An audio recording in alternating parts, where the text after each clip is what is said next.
Since we are now done on the tedious part of the new season, which is grinding for that gold trophy, and we now have all the goodies,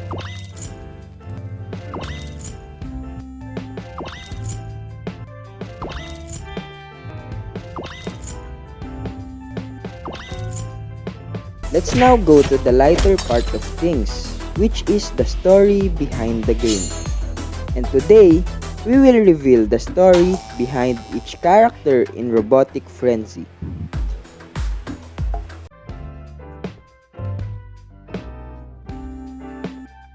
Yes, you heard it right. Dr. O is an asshole. He is rude as fuck. Imagine at first he is begging you to save him.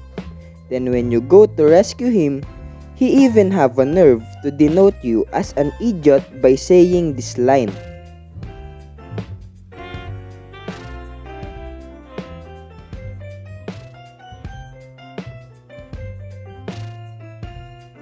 He is also very impatient, and it shows in many of his lines.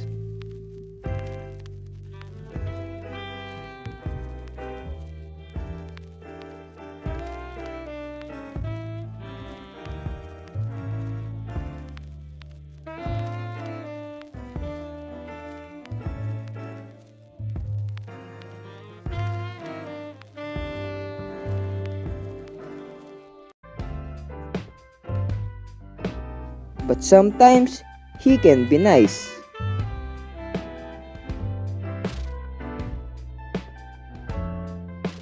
But even when you die, he won't even appreciate your hard work and effort, and will just tell you to try again.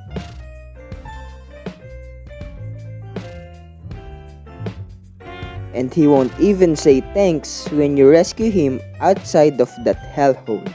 And if I will be able to choose between him or a mech, I will choose to load the mech into the spaceship 100 times over him. When I learned that Dr. O is also an elderly person, I became happy. Because elderly person like Granny is nice and adorable. But when I learned that Dr. O's character is rude, I think that he doesn't deserve Granny. Mechs made by Dr. O are also substandard. As you can see, mechs made by the Mecha Squad has no problem landing on the Warden's platform. But if you use mechs made by Dr. O, you will land face first because it doesn't have a safe hatch for the pilots. What do you think is the big discovery made by Dr. O? And why the Warden wants him dead so badly? My guess is that red thing that Dr. O is holding in this cutscene has something to do with the Aether. Yes, the same Aether that is in the Aether Church. I think that Dr. O discovered a way to harness the power of the Aether. It can also be the main ingredient of that oil drums that you collect to fuel the rocket ship. As we can see on the reactions of the heroes when you collect the first oil drum, we can say that those fuel are not ordinary.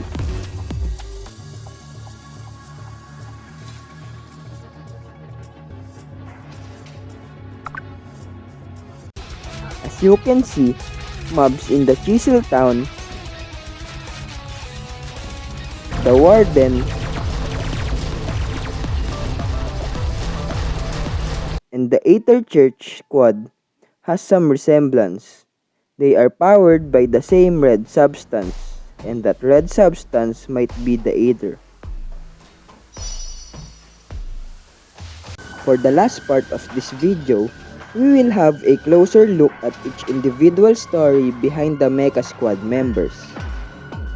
Reading the lines of Druid, we can say that he has immense destructive power that can destroy everything near him, enemy or not.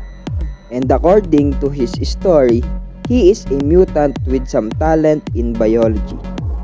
In contrary, Assassin seems to be unfit for this job and seems to be dying in the downgrade because he specializes in silent and stealthy killings.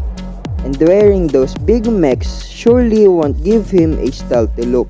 Paladin still has a religious belief, even in a futuristic cyberpunk setting. This holy light line might be a church sect in future times, which can also be a rival to the Aether Church. Horror seems to be the perfect name for werewolf. A psycho plus a mercenary. What a perfect combo. He will surely do what he said, to turn the enemies inside out. But I think F is the most badass of them all. Imagine joining a futuristic military group just for free workouts. And he even sing in the battlefield, just like nothing is happening. Justice Bringer's story states that he is the leader of the Mecha Squad, but doesn't reveal much about who he is.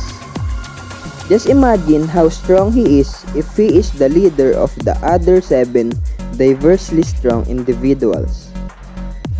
Vampire and Robot doesn't have a story published in the notification panel. Let's hope that they will have their story published in the future.